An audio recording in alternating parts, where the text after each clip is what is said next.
बिस्मिल्लाहिर्रहमानिर्रहीम। अस्सलाम वालेकुम, मैं हूं हमजा अशरफ और मैं हूं सुंदुस खान। शामिल करते हैं हेडलाइंस। दुनिया के सबसे बड़े फॉरन पर हिटलर मोदी को बेनकाब किया। कश्मीर की उमंगों के मुताबिक कश्मीर पर आवाज उठाई। मजलूमों के सफीर मुस्लिम उम्मा के वकील की वतन वापसी पर कौम ने पलकें बिछा दी। इस्लामाबाद एयरपोर्ट पर वाहलाना इस्तकबाल, अवाम के समंदर उमड़ आए।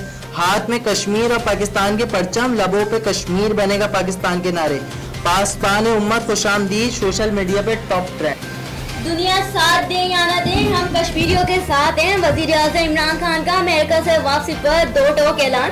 कश्मीरियों के साथ खड़े होने को जहाद करार दे दिया। पुरजोश खिताब में मोदी सरकार को भी ललकार, कहा फासिस्ट मोदी तुम्हें हर फोरम पे बेनकाब करेंगे। कौम के नाम अहम पैगाम, बोले अच्छा बुरा वक्त तो आता रहता है, घबराना नहीं।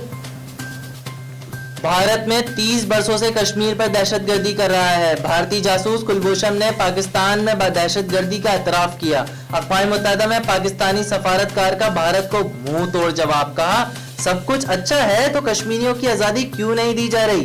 भारत हुकूमत RSS के नजरिए को आगे बढ़ा रहा है। गुजरात में कत्लेआम करने वालों से जवाब लेना चाहिए।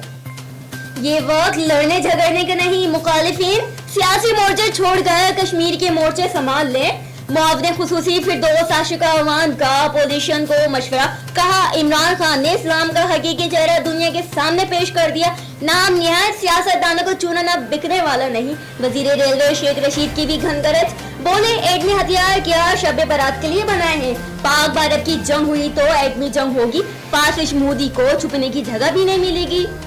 अफगानिस्तान में सदारती इंतखाबात के बाद वोटों की गिनती जारी। अफगान सदर अशरफ गनी अब्दुल्ला समेत 14 उम्मीदवारों में मुकाबला। इब्तदाई नताइज हतमी ऐलान 7 नवंबर को किया जाएगा। पोलिंग स्टेशन पर हमलों में सिक्योरिटी एहलकारों समेत 30 से ज्यादा हलाक, मुतअद्दिद जख्मी। भारत ने मकबूजा कश्मीर को जेल बना रखा है। इमरान खान को पूरी तकरीर कश्मीर पर करना चाहिए थी। बिलावल भुट्टो की 7 में मीडिया से गुफ्तगू, कहा वजीर आजम सियासी कैदियों की बातें करते हैं, उनसे अपने मुल्क की सियासी कैदियों का भी सवाल होगा। निजी रहनुमा एहसन इकबाल की भी मैं ना मानू रट, बोले एक तकरीर पर वाह करने से कश्मीर का फैसला नहीं होगा। वजीर आजम इमरान खान को इस बार यू टर्न नहीं लेने देंगे। फिलवक्त इतना ही। मजीद खबरों और अपडेट्स के लिए विजिट करें हमारी वेबसाइट csn.tv। इसके अलावा आप हमें फेसबुक और ट्विटर पर भी ज्वाइन कर सकते हैं। देखते रहिए CSN।